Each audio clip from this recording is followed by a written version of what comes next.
shocking finale of the digital dialogue. I never meant for any of this to happen. I cannot believe that we have welcomed you with open arms. One of these programmers has got something to hide. And his confession. From the bottom of my heart, I am so sorry. Will change the course of the whole competition. You've lied to the audience, you've lied to the judges, you've lied to the other PAs, you've lied to me. You've lied to yourself. The world deserves to know the truth. An all-new digital dialogue. So we're on our way to one of the most haunted towns in the Northwest. Time kind of passed everyone by here. I wanted to protect myself in case we come across some ghastly ghouls, vengeful spirits. There's a really cool breeze right here. There definitely is bad spiritual energy here. Oh, this feels his voice. Karma. Did you hear that? I can feel it coming in the air tonight. Oh my god! This episode and you, I ship it. Really coming home to port for this one. There are some towering falsehoods in this episode. The audience is really going to get into, well, the small town spirit. This episode will blow your mind. We're about to come across all MANRESAs of encounters. I've got some important things to clear up in this episode, so don't ghost us. On this week's episode, we'll be unraveling Port Townsend.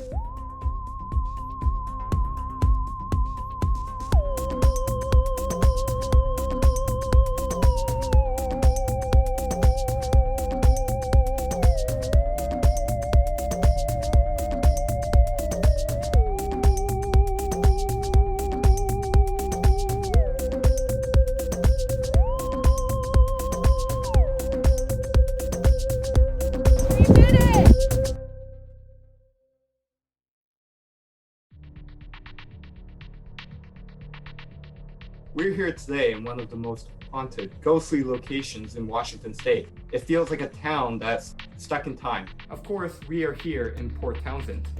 Port Townsend is a city in the rain shadow of the Olympic Mountains, called by its 10,000 residents a Victorian seaport and arts community, and nicknamed the Key City due to its position guarding the gate of Puget Sound. Today, we're going to specifically investigate ghostly activities in Fort Worden and MANRESA Castle. I, for one, am really excited to unravel all the mystery that Port Townsend has to offer. Sophie and I took the field team to the battlements at Fort Worden. Ash, however, had a different plan. I'm on location in an abandoned bunker here at Fort Worden. Wish me luck. Our audiences will know by now that I believe that you need to recreate the circumstances of a haunting. I'm always heartened by the fact that despite all the evidence to the contrary, you never give up. I firmly believe that ghosts are real. All the evidence is there. Let's learn a little more about Fort Worden itself. Constructed from 1898 to 1920, Fort Worden is the headquarters of the Harbor Defense Command of Puget Sound. It was named after Civil War hero U.S. Navy Rear Admiral John LORIMER Worden. Rear Admiral. Some other facts for you. Fort Worden was part of a triad of forts called the Triangle of Fire. Sophie is going to tell us some more about that. So the Triangle of Fire are 3 different bases. There's one here, Fort Worden, and Fort Townsend. Fort Flagler down on Marystone, and then you can see Fort Casey right across the water there. So this was supposedly the first line of defense if any ships were going to come in and attack the US this way. Clearly, the Triangle of Fire never saw action. But if it did, it would have looked something like this.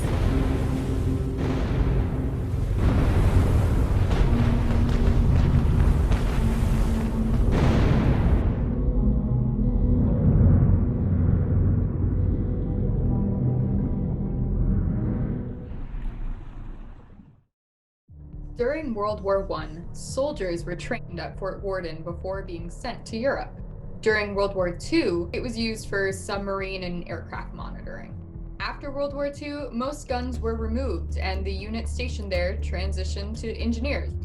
In 1957, Washington State bought the land and turned it into a treatment and diagnostic center for troubled youth. In 1971, Fort Worden became a state park.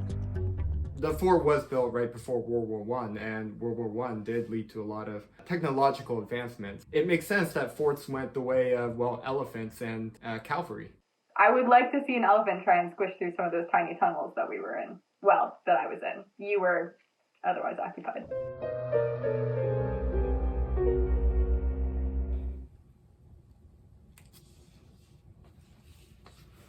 In the late 1800s, there was a total crash here in Port Townsend, and that's why a lot of the downtown looks exactly the same. That's why a lot of the bunkers here kind of look untouched. Apparently, this was a shipping hub in the late 1800s, but just as it was in its heyday, steamships were invented, so able to quickly bypass Port Townsend here and get straight to Seattle. I mean, there definitely is bad spiritual energy here. A lot of people have reported that they feel like they're being watched here constantly. Do you think the spirits are bitter? I mean, I would be. Now we're going to hear from our favorite resident cryptid expert and dear friend. Longtime watchers will remember when we met Dr. Al the last time we were out on the Olympic Peninsula on our trip to Forks, Washington. You were really into that one. That's because I just love glitter. And so the fact that we got to cover me in glitter and let me frolic through a field while you pretended to be Kristen Stewart was honestly the highlight of probably this series for me. True, we didn't come across any real vampires, but I thought we had a great time. So we took this picture, we were trying to take a picture with him, and then he was like, No pictures, please. see, we do fun things together, Ash. I'm excited to introduce Dr. Al Berrycloth. Doctor, how are you doing today? Doing just fine, thank you so much for asking. Dr. Al, how can we tell if we're in the presence of a ghost? Ghosts and spirits of whatever kind are not actually supposed to be attached to the plane of existence that we exist on. They affect it in ways that are not necessarily the ways normal creatures would affect it. So for example, when a human body enters a space, it tends to raise the ambient temperature. Ghosts, on the other hand, have been known to actually cool the ambient spaces in which they enter. So unexplained cold spots, irregular temperatures. If the mercury changes, odds are there may be a ghost. Now, of course, it's not just temperature, irregular noises. Think the skittering that might accompany a rat or an insect, but with a preternaturally large number of legs. Like a centipede who got confused at the shoe store and bought an extra pair for everything. That's the number of legs that we're talking about. Ghosts, of course, don't have legs. Most supernatural creatures, in fact, have an aversion to footwear of all kinds. I have a hard time believing in these quote scientific things that you're describing to us, and I want you to cite some sources. Well, that's perfectly understandable. People need to have strict rules and lines about where their understanding can and cannot cross. I, of course, want to correct the record on one particular point. I unfortunately am not a doctor. I have been trying to be a doctor for quite some time now, but alas, my research continues to get away from me, and I have not yet finished that PhD, but someday, someday. Regardless of degrees or certifications, you'll always be our pal, Al. That being said, can we just continue to call you Doctor? I would be truly honored. I have nothing but affection for the both of you, and I'm so glad you continue to invite me onto this program. It really is the highlight of, well, my secondary. I'm curious as to whether or not there are things that you could see with your own two eyes that would tell you that you're in the presence of a ghost or a spirit. Now, for example, the insect is in fact attuned to a variety of perceptions that the human being is simply not capable of processing. Electromagnetic fields, thermal radiation. If, for example, insects were to behave in a strange pattern, moths gathering together where there was no easily discernible food source, they are in fact sensing something present, not actually discernible to whatever human senses a human may have. I knew it. I absolutely knew it. Are those things necessarily ghosts, though? For everyone who says there's a ghost, there's someone else out there who says, no, a toddler just left their peanut butter and jelly sandwich on the picnic table, and then it desiccated, and that's why the insects are there. You know what? That person may be right, but that person may also be wrong. Letting ourselves at least entertain the notion that there's something more. That's really the trick of it, because as soon as you start to believe, then you start to see things everywhere. And the more we see, the more we know. Well, Tristan, maybe we just need to believe more. I don't know that you can believe more. Pleasure as always, Doc. We really appreciate you joining us. Out of the mouths of babes, as they say. Good luck to the both of you, and I hope that whatever's out there in the dark It's a friendly something.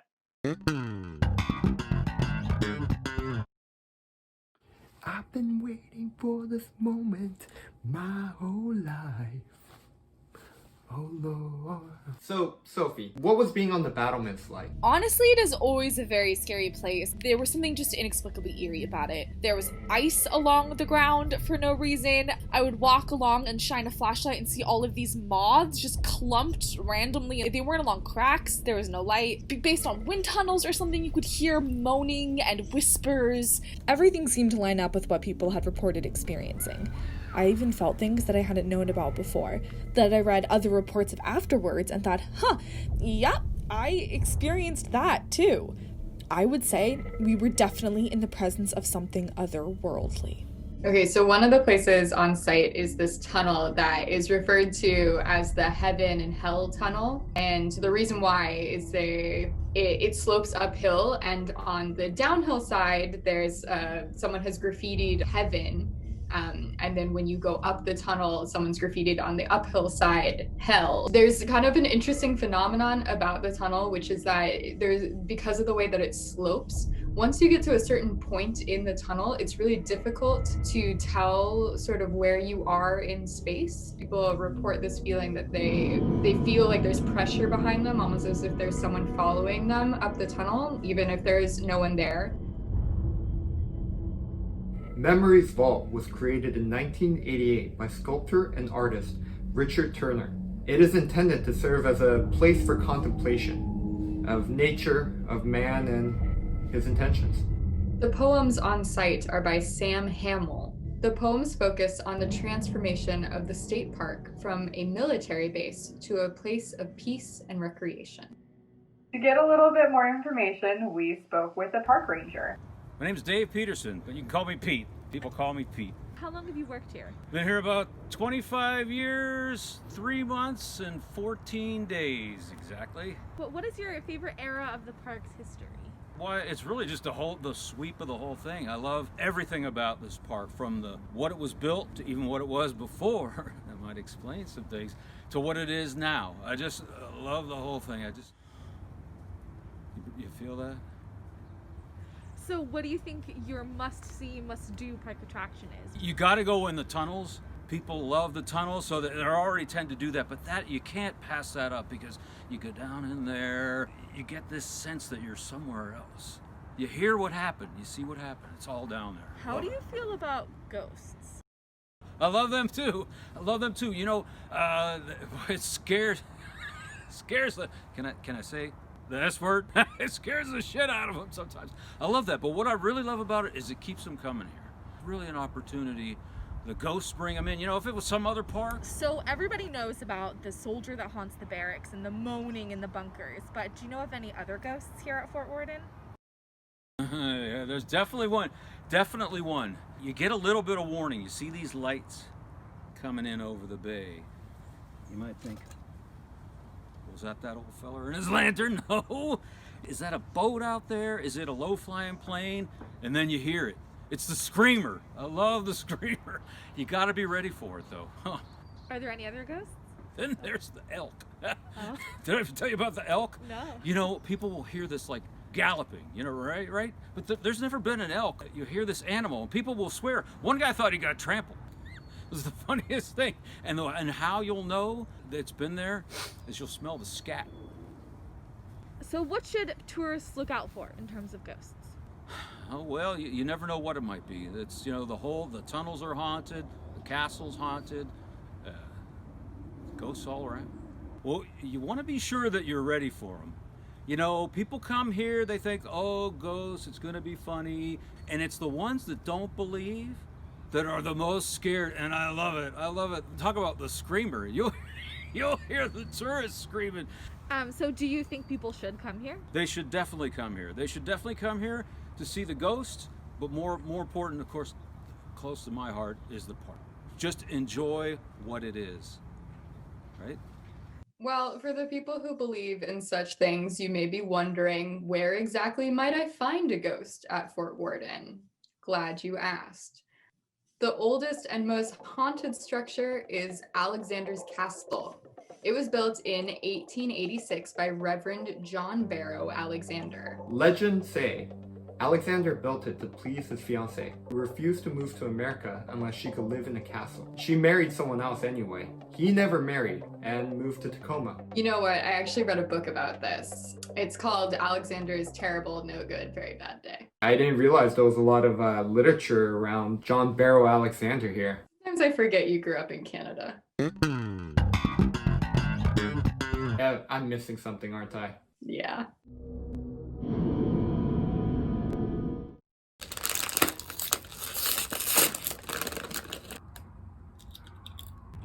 Some of the hauntings at Port Townsend. People say that at dusk they can see floating lights in the empty buildings. Just inside the entrance gate you can smell burning rubber. There's a deceased sergeant that haunts the guardhouse and the parade grounds as well. Supposedly, he had been discharged and was cleaning his pistol when it accidentally went off and killed him. People also mention that on cloudy days you can hear moans coming from the empty barracks. Does it sound like, I don't know, maybe a soldier in agony? I don't think people have been super specific with it. They're in the bunkers, it's possibly getting dark, and they hear a moaning, and I think they probably get out of there as fast as possible.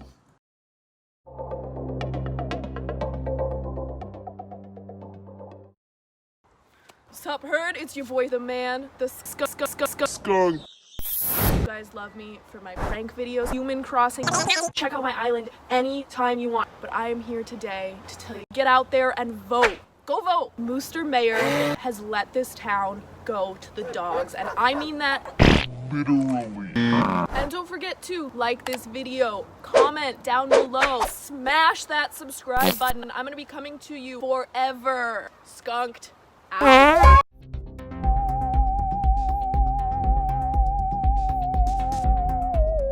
You know, I can't resist some primary sources, so we're going to talk to someone who actually stayed at the fort. Yeah, hi, my name is Dot Mancusa. My husband Brian and I came to Port Townsend for the bridal shower for my best friend from college, Marina. She's getting married, so exciting. We love hiking and military history, so it seemed perfect. It's like a calendar. Like if you had a wall calendar, you open up, bam, there's Port Townsend. It was beautiful. Right, and how was your experience there overall? Oh, the park is beautiful. It is incredible. The views are great. There are so many food options there. You know, even some like gluten-free options because Brian's tummy gets a little bit upset with gluten, you know. And there's a bar inside the old guardhouse. I mean, there was one unfortunate thing about the trip. Our room was in the officers' quarters, which is super cool, but it was a huge disappointment. What exactly was wrong with the room? I mean, first of all, it was just like super uninviting. There was nothing on the walls. There were like no rugs on the floor. It like really just looked 100 years old. Historical preservation is super cool, but not if it makes the place look like a dump. You know what I mean? So we came back super late at night after we had done everything. Within minutes, like my chest was tight and like my ears were popping, which is super weird. My nose was running. I was sneezing. Brian, the same thing was happening to him. We both have just like mild allergies, and so I take Allegra, but it was bananas. Were you aware that a deceased sergeant is said to haunt that area of the park? No, that's terrifying. I don't like that. We did feel like we shouldn't be there. My hubby said we should just ask for a different room. I mean, we ended up doing that. We went down and I talked to them and I felt so bad, but they were so nice about it. There was no way that we could stay there. So we packed up the car, we went to this other hotel downtown, and that new hotel was, oh my God, it was incredible. If you're ever in Port Townsend, you should 100%, 1,000%, 1,000,000% stay here. It's a little pricey, but it's very historic and they are so sweet. Do you mind me asking which hotel it was? Yeah, it was called the MANRESA Castle.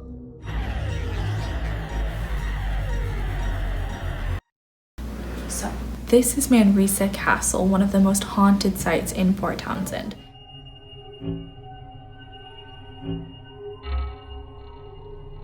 Now, this was first built in 1892 by Eisenbeiss, who was actually the first mayor of Port Townsend. When this was built, this was pretty much on the outskirts of town, and it was really impressive from the rest of the city. His first wife, Elizabeth, never really lived here in MANRESA. Either she passed away before building had been completed, or she was only here a short time, but she's not a prominent figure in the castle's history. Eisenbeiss's second wife, Kate, was the one who is reportedly still haunting these halls today. Kate threw herself out of the window of the tower, supposedly now room 306, after learning that her fiancé, a sailor, had been killed when his boat sank. She was wrong, and he returned to the castle to find her dead, and then Romeo and Julieted himself. The castle was empty then for about 20 years. Then in the 20s, this was bought by a bunch of Jesuits. And it was a school, and they added on the second story. Legend has it also that one of the Jesuit priests, a monk, went upstairs to the attic and hanged himself there. People say that they can still hear his footsteps in the attic today. I mean, there are several ghosts that many different people have reported seeing here. Rooms 302, 304, and 306 are very haunted. Now, of course, I would not be doing my due diligence if I did not point out that hotel management denies the legends around the castle and claims that they were made up by a bored bartender in the late 2000s. Well, maybe that's what hotel management wants you to think. That doesn't explain the consistent and matching accounts by hotel guests, many of whom did not reportedly know that the castle was haunted before their stay. Okay, I gotta say that, like, if I were one of these hotel guests who supposedly didn't know that it was haunted, I would be lying. Like, I cannot imagine that there is a single person in the world right now who does not, like, look for a Yelp review of the place that they're gonna stay if it's not a major hotel chain. Well, regardless of what hotel staff says, I don't think we can discount all these reports, all these stories from the actual guests themselves. After all, they were the ones there during the haunting hours. Is the haunting hour like the witching hour? You know, the zombie hour, the vampire hour. Oh, let me check my watch. Looks like it's 1:30 mummy.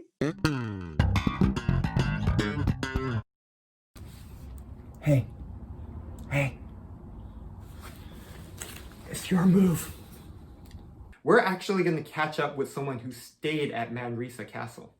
We were there for one night. We came for the Wooden Boat Festival. The hotel was pretty expensive, but I like haunted places, so I thought it was worth it. So did you have a good stay there? It depends on how you feel about ghosts. Say I feel positively about ghosts. Well, then, the interesting thing is that we stayed in room 302, which is supposedly the one below where a monk hung himself. All night we heard this, like, thumping noise above us, which was weird because there are no rooms above ours. Kind of like someone dragging a heavy box. Also, we heard a lot of vacuuming in the early morning, which was just unnecessary. That does seem odd, but not necessarily haunted. The other odd thing about the room was that the shower head, like, didn't work at all. Water was just pouring out, like, literally no water pressure. The staff was kind of surprised when we told them at checkout, and they said they'd send someone to look at it, but we were leaving, so I don't know how that turned out. But it wasn't just a third floor water pressure thing though either, because my grandmother was in room 301 and she didn't have that problem. Sounds very ghosty. That's what I thought. Any other unusual things? Well, all the doors to the rooms have these windows in them but no curtains, and they leave the lights in the hallway on all night. So we asked for something to block the light, and they told us to use towels, but there was no way to affix them to the door. We heard, like, footsteps in the hallway all night, but we didn't see any shadows passing the windows, which was weird. Also, there was, like, a wedding or something happening, so there were these kids, like, running up and down the hallway, like, screaming. They were live human children, though. We checked. Sounds like a sleepless night for non-ghost related reasons. Honestly, I would have liked to have seen more ghosts. I asked some of the staff about it, but they were really dismissive and kept changing the topic. Bar was really nice, though. It used to be a chapel. One thing I have to add is that I think it's strange that the whole staff leaves after dark. Like, we didn't know until check-in that no one would be here overnight. Like, I'm sure someone's on call, but it just seems like a liability. Would you stay at MANRESA Castle again? I would. I think there's a lot more going on here than meets the eye. I bet if you talk to one of the staff for long enough, they'd crack. Guests over the years at MANRESA Castle have reported many supernatural happenings. In room 306, they used to have a ghost log, but too many guests got freaked out reading it that they took it away. Footsteps are particularly heard in the attic, directly above room 302. The castle apparently has 12-inch walls, so people think it is strange that you can still hear those footsteps, which I think points to the supernatural. Guests have reported doors opening and closing, lights going on and off, drawers being opened in the middle of the night with their personal belongings in them. People also report feeling odd breezes over their shoulders if they walk in the halls in the middle of the night. And in the cafe, which used to be the chapel, apparently drinks have exploded in people's hands and glasses have knocked over. Do you believe in ghosts? Of course. I believe that they all have a story to tell us. We're going to meet a former hotel employee to learn more. Thank you for taking the time to talk to us. Hotel management was very reluctant to speak with us. I'm not surprised. So, do you want to talk about the history of the building, or no, you want to talk about ghosts? I have a master's in architectural history, but sure, I'm equally qualified to talk about ghosts that don't exist. Shoot. So you've never seen or heard anything out of the ordinary? No. And what about the spooky happenings in rooms 302, 304, and 306? I worked the front desk and I operated the elevator. I never had anything to do with those rooms. Yeah, we've heard a lot of talk about that elevator. The elevator, yes. It's an original Otis elevator. It's the oldest manually operated elevator in Washington State. But that's only because the Smith Tower updated theirs in 2007. We heard it's only operable by employees? Yes, that's true.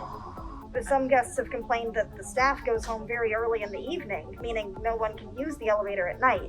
Why would you want to use the elevator at night? Can you speak to why staff don't stay in the hotel overnight? Well, they used to until shortly before I stopped working there. But was there some sort of incident? I wasn't in management. Can you talk to me about your memories of working there? Yeah, sometimes when it was really slow at night, I would actually go and hang out in the reading room. Or that's the room with the portraits of Charles Eisenbies's wives, right? Yeah. I liked hanging out with them. With the wives? What? You said you liked hanging out with them. Not literally hang out with them. It's a really peaceful spot. It feels a lot safer than the rest of the building. Safer? I mean, yeah, I just like rooms that have a lot of books. I never liked walking down the hallways at night and feel like something was following you. And people started to complain about that, so then we started leaving the lights on all the time, 24/7, and then they started complaining about that. People come here expecting a haunted hotel and then they complain about it. So management is actively taking steps to mitigate the hauntings? Like I said, I wasn't in management. I can't tell you what they're doing. Too little too late, no matter what they're doing, if you ask me. Given all that, what's your advice to anyone who might want to stay there? You're on your own at night. Very ominous. Thank you.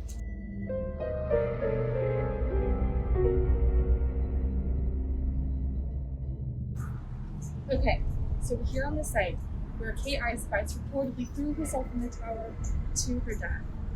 Now, I have downloaded an EVP device on my phone, and I'm going to see if we can hear her. Okay, so in theory, what she's going to do is she's listening through her earbuds, and if the spirit of Kate is here, it'll make like the app and the microphone on the phone will help pick up the spirit talking. So we just have to wait and see if anyone talks. Kate, are you here? Did you hear that? Kate? No, I did not. What'd you hear? You're whispering. We're here for you, Kate. Kate? Are you here?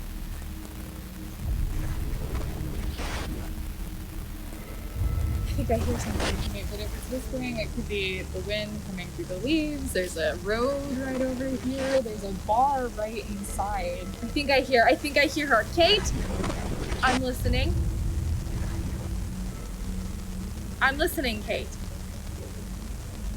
If you had to repeat what you think you hear, what does it sound like? Sounds like go away. Oh shit. Or huh. I lost it. Well, Tristan, what did you think? There's some solid atmosphere, but I would still have to say likelihood of actual haunting, we're coming in at around like a 2%. True. We didn't see any ghosts ourselves, but that doesn't mean they weren't there. Where else is haunted in town? There's the whole jail cell here. It's down there in the basement of City Hall right downtown. The old Union Wharf where sometimes people see ghost ships come up to port at night. I think I learned a lot today. 10 out of 10 fun, like I said.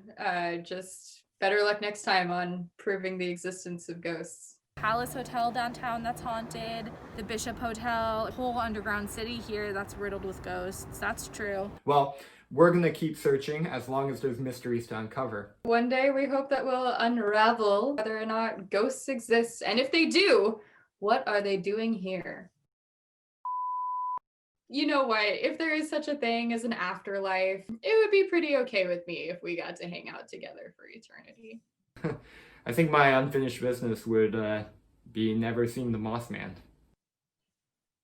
Okay, well, that was gonna be a beautiful moment, but you ruined it. Well, I guess we'll unravel that.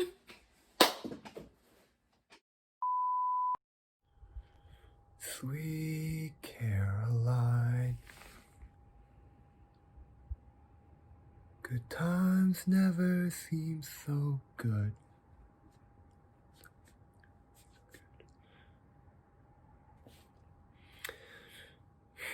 I thought that might work.